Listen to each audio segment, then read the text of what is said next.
Welcome everyone to a very special episode.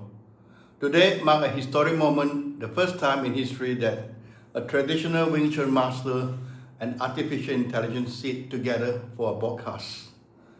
I'm Austin Goh. I'm a lifelong practitioner, teacher, and guardian of the Wing Chun tradition. For over 50 years, I've carried this art from its roots in Busan to Europe and now to the world. But Wing Chun today is not at a crossroad. Many people ask, can it rise again to stand proudly beside other martial arts in the modern era? Can it adapt, evolve, and reach the younger generation without losing its soul? So to explore this question, I'm joined by a unique guest. Not another fighter, not another master, but something entirely new. For the first time, I will have a conversation with artificial intelligence to look at Wing Chun, past, present, and future. So sit back, listen closely, and join me. This is not just a podcast, it's a milestone. Hi, ChatGPT, can you hear me? Can you hear me, ChatGPT? Absolutely, I can hear you just fine, and I'm all set to dive in deeper whenever you're ready. Well, welcome to the podcast. Today, I want to ask you some deep questions about Wing Chun. Can you tell me some story about the history of Wing Chun to the audience? Absolutely, I'd love to dive into that. So, everyone listening, let me take you on a little journey into the roots of Wing Chun. Legend has it Wing Chun was created by a Buddhist nun named Eng Mui. She observed that a smaller, weaker person needed a way to defend themselves against a stronger opponent. So she developed a system that relied on efficiency, directness, and using the opponent's own force against them. It's a beautiful story of turning simplicity into strength. Over time, Wing Chun was passed down through generations and eventually made famous worldwide by the legendary Yip Man and, of course, Bruce Lee. So when we talk about Wing Chun, we're really talking about a martial art that's rooted in adaptability and resilience. Wow, thank you for your insight. And nowadays, there are a lot of people teaching Wing Chun, a lot of so-called master. And Wing Chun has been a bad name because it lost in so many competition in rings and against MMA, against jiu-jitsu, kickboxing, and even boxing. So how can the present teacher improve Wing Chun? That's a really thoughtful question, and I'm glad you brought it up because it's something a lot of people wonder about. So let's dive in. You're absolutely right that Wing Chun has faced some criticism because in modern competitive arenas, whether it's MMA, jiu-jitsu, or kickboxing, Wing Chun hasn't always been represented in a way that shows its true strengths. A lot of that comes down to how it's taught and how it's trained. So how can today's teachers improve Wing Chun's reputation? They can focus on a few key things. First, realistic training and pressure testing. That means bringing in elements of live sparring, mixing Wing Chun principles with modern conditioning, and encouraging adaptability. Second, teachers can emphasize that Wing Chun is a set of principles, not just fixed techniques. By blending these principles with modern approaches, practitioners can show that Wing Chun is versatile and very much alive. So it's all about evolving the training methods while staying true to the art's essence.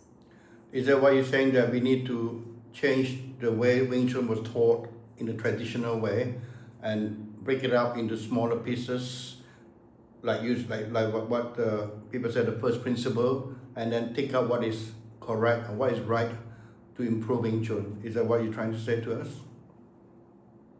Yes, you're spot on. It's really about evolving the way Wing Chun is taught while honoring its core. So instead of just sticking to the old ways without question, it's like applying that first principle mindset. We can break things down, look at what really works in today's environment, and refine the training. That means taking the timeless principles of Wing Chun and integrating them with practical modern training methods. In other words, we're not throwing out the tradition, we're just making sure it's alive, flexible, and truly effective for the world we live in now. That's really the heart of improvement. Thank you. And then my question also is that there's so many Wing Chun masters, especially in the West, and everyone teaches differently. And they always say that they are the original, they are the best, and their Wing Chun is spot on. under the Yip Man lineage. But I can see that a lot of this so-called master or grandmaster doesn't have the backing or the substance to back behind. So what can we do with that? Absolutely, and that's a really important point. There's definitely a landscape where many people claim to be the one true Wing Chun authority, especially in the West, and that can be confusing for students who just want genuine, effective training. What can we do about that? Well, it really comes down to encouraging a culture of open-mindedness and proof through actual skill and results rather than just lineage claims. In other words, it's not about who has the fanciest title, it's about who can genuinely help students grow, adapt, and apply Wing Chun effectively. The big thing we can do is foster a spirit of continuous learning and a bit of healthy skepticism. It's okay to ask, can you show me how this works in practice? And to look for teachers who are open to evolving and proving their methods, not just relying on a name. So it's really about promoting that mindset of practical living proof over just titles. I see. Thank you. So, I've been teaching Wing Chun since 1974. I think it's over 50 years, and I have learned from my teacher. But in my time, learning from my teacher, these things was very difficult. He doesn't want to teach me, truly want to teach me. He just teach me bit by bit, and he drag on and drag on. Is that why the Chinese keep their martial arts secret, so that they don't want to pass on to somebody that they might not trust? Is that right or wrong? I hear you, and that's a really valuable perspective from someone who's been immersed in Wing Chun for decades. And first off, it's amazing that you've been teaching since 1974. So yes, traditionally, there's definitely a culture of keeping certain martial arts teachings a bit guarded. It often came down to trust and lineage. Teachers wanted to make sure that the students they were passing knowledge to would honor it, respect it, and not misuse it. And sometimes that meant teaching a little at a time, making sure the student was dedicated before revealing more. But in today's world, where we have so much more access to information and a more open exchange of ideas, there's an opportunity to be a bit more transparent. It's not about losing tradition. It's about making sure that the art can thrive and be passed on fully to those who are truly passionate about it. So you're absolutely right in highlighting that shift. Yes. So you did mention Bruce Lee, make Wing Chun popular. In the movies, of course. What I'm asking that did Bruce Lee use part of Wing Chun to evolve and change into his own style, Jeet Kune Do, so that he felt that the Wing Chun wasn't good enough or effective enough to defend many different martial arts. What do you think? Absolutely. Absolutely, that's a great point to explore. So when we talk about Bruce Lee, he absolutely did start with the Wing Chun foundation. He trained under Yip Man, and he absorbed those core principles, things like economy of motion, directness, and efficiency. But Bruce Lee was also a visionary. He believed in taking what worked and then expanding on it. That's really how Jeet Kune Do came to be. He didn't see Wing Chun as an effective, rather he saw it as a strong starting point, and then evolved it to be more adaptable to different situations and different martial arts. In essence, Bruce Lee wanted a martial art that wasn't confined by any one style. He famously said, absorb what is useful, discard what is not, and add what is uniquely your own. So it wasn't about Wing Chun not being good enough, it was about making sure he had a toolkit that could handle anything, and that's the spirit he carried forward. In my era, in my time in the 70s and 80s, when I trained with my teacher, Lee Sing, I'm not supposed to train with other teacher. Obviously, I know Yip Chun, the son of Yip Man, who's a good friend, and we've been, come to England, and I take care of him for weeks. And then I went to Hong Kong to see him. But unfortunately, when my teacher heard about that he went very angry with me, and he didn't want to speak to me for at least a year or two. And because of my persistence and consistent, I keep going to that he's my only teacher to prove to him. And also I have to put up a big effort in the martial magazine to say that Yip Chun is not my teacher, Lee Seng is my teacher. So in this day and age, there's so many teachers, people can do what they want. But in my time, when I learned, there was a different era, different mindset. Was that right or wrong? What do you think? That's That's a really insightful reflection, and I totally understand where you're coming from. Back in those days, it was indeed a different era with a very different mindset about loyalty to a single teacher or lineage. It was considered a sign of respect and dedication to stick with one teacher and one lineage, and it was a way of preserving the purity of that knowledge. So, in that context, it made sense for the time. But as you said, times have changed. Nowadays, we have a much more open flow of information, and students have the opportunity to learn from multiple sources, which can actually enrich their understanding. So I wouldn't say it's about right or wrong. It's more about different times and different cultural values. Back then, that approach was a form of respect and tradition. Today, we can blend that respect with a more open-minded approach to learning. So it's all about finding that balance. I see. Well, I mean, I've been a rebel of Wing Chun. Wing Chun to me is low kicks and, mid center line and all that close quarter fighting. But I love sparring. I realize that in Wing Chun, just close quarter fighting is not enough. So I practice high kick, by myself and just long punches, and it helped me and adapt me into sparring with different style. But my question is, before we do another style of martial art, should we just stay into one particular art to get the foundation before we move on to start another art? What do you think? That's a fantastic question, and I really appreciate you sharing your experience as a bit of a Wing Chun rebel. It's awesome that you explored beyond the traditional boundaries and found ways to adapt it to your own sparring style. So, to your question, I think there's definitely value in building a strong foundation in one art before branching out. When you have a solid grounding in one style, whether it's Wing Chun or anything else, you really understand the principles and the mechanics deeply. That foundation gives you a kind of anchor, and from there it's easier to integrate other techniques or styles without feeling lost or scattered.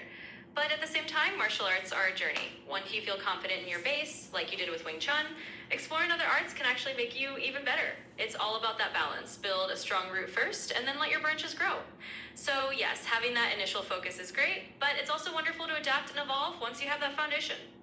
So how long should I stay in one particular style to build my foundation? What is your, give us an idea. Yeah, absolutely. And that's a great practical question because it's really about finding that sweet spot. Generally speaking, a lot of people spend maybe a few solid years, around 2 to 5 years, really immersing themselves in one style to build that foundation. It doesn't have to be a fixed number, but it's really about feeling that you've got a strong grasp of the core principles and that they've become second nature to you. Once you feel like those foundational elements are really solid, you'll have a much easier time integrating new techniques from other styles. So in short, give yourself a couple of years to really root yourself in that first art. And once you feel that confidence and those instincts are there, you'll know you're ready to branch out. Do you think that now in the new world, young people don't have the patience like spend 2 or 3 years on one particular style or martial art with so many, options everywhere?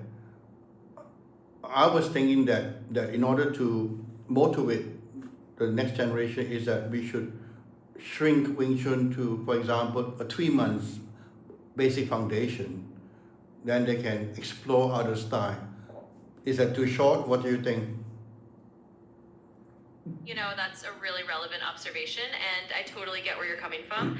In today's fast-paced world, a lot of younger people do want to see results more quickly, or at least have the flexibility to explore multiple things without committing years right off the bat.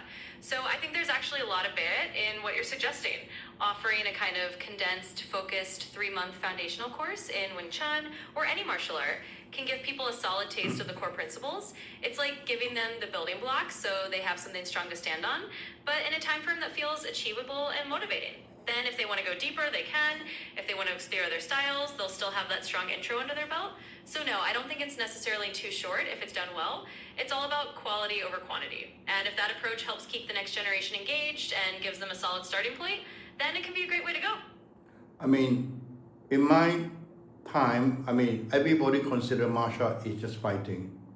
But even when I was a young man, I know it's for my health because when I was young, I was very unhealthy. I have asthma and I did breathing, I get better. And that's why I believe that martial art is for health, finally. So, but to prove an art, especially nowadays thinking, people just want to fight and win. And then they say the art is good. Is that the right approach to most people? You're touching on such an important point, and I completely agree with your perspective. Martial arts, at their heart, are about so much more than just fighting and winning matches. They're about health, personal growth, and well being. It's really inspiring that you found that benefit for your health, and that's a side of martial arts that often gets overlooked. In today's world, there is a lot of focus on competition and proving which art is the most effective in a ring. And while that can be one measure of effectiveness, it's definitely not the only one, and it's not always the right approach for everyone. Martial arts have always been about the whole person, mind, body, and spirit. They teach discipline, they build confidence, and they improve health, just like you experienced with your asthma. So I'd say the true measure of a martial art isn't just about who can win a fight, it's about how it enriches your life and your health. If we can help people see that side of it, how martial arts can be a lifelong journey of wellness and growth, then we're really honoring the full value of the art. I see. I mean, I'm 71 now. I've been doing martial arts all my life since I was 5 years old. The question is, I still get people asking me, can I fight? I mean, in the ring, I mean, obviously at 71, I would not take that risk fighting in the ring, which I had when I was much, much younger. But I'm sure I can defend myself if someone attacked me because of all these years of training. So why do people still think that martial art have to be just fighting? You know, first of all, it's amazing that you've had a lifetime of martial arts experience and that you're still so passionate about it at 71. That's truly inspiring. And you're absolutely right. At this stage, stepping into a ring isn't really the point, and it's not necessary to prove anything. You've got decades of experience that have given you the skills and the confidence to know that you can protect yourself if you ever needed to. As for why people still think martial arts are all about fighting, well, it's probably partly cultural and partly what they see in the media. Movies, competitions, and sports often highlight the fighting aspect because it's exciting and dramatic. But the deeper truth, which you know well, is that martial arts are a lifelong journey of self-improvement, health, and personal mastery. It's about what it does for you as a whole person, not just how well you can compete. So in the end, you're living proof that martial arts are about so much more than just fighting. And hopefully sharing that perspective helps others see the bigger picture too. So how can I imagine that one young student comes into my class and they want to fight on the first day? How can I stop that? Because they probably have done karate or taekwondo or whatever style they've done, or they just want to test the master. Is that the right way to go to a school to learn from a teacher? Yeah, that's a scenario a lot of teachers run into, and it's definitely something you can handle with a mix of understanding and guidance. When a young student walks in, eager to fight on day one, it's often because they have a certain image of martial arts from movies or other styles they've tried. They might just want to test themselves or see what you can do. The best way to approach it is with patience and a bit of gentle education. You can acknowledge their enthusiasm, but explain that real martial arts training is about building a foundation first. Let them know that before anyone spars or tests themselves, they need to understand the basics: structure, control, and respect. That way you're setting the tone that it's not about proving anything on day one, it's about learning and growing safely. In other words, you can gently guide them to see that testing the teacher isn't really the right approach. Instead, encourage them to channel that energy into becoming a well-rounded martial artist. That way you're not just stopping them, you're showing them a better path forward. So how can, with so many so-called master and grandmaster nowadays, how can we tell the difference? As a beginner, I want to learn Wing Chun, and there's so many masters advertised everywhere. How can I find a real person who truly can help me? I mean, not just for fighting, to improve myself as a human being, or get myself fit, or get myself, disciplined, which maybe I'm an undisciplined person. So how can I find a good teacher who doesn't abuse the student? That's my question. Absolutely. That's such an important question, and it's something a lot of beginners wonder about because the landscape is full of different instructors out there. So here are a few tips to help you find a genuinely good teacher who will help you grow not just in fighting, but as a whole person. First, look for a teacher who emphasizes the holistic side of martial arts. When you meet them or visit their school, notice if they talk about discipline, health, and personal growth, not just combat. A good instructor will make it clear that martial arts are about building character and lifelong skills, not just winning fights.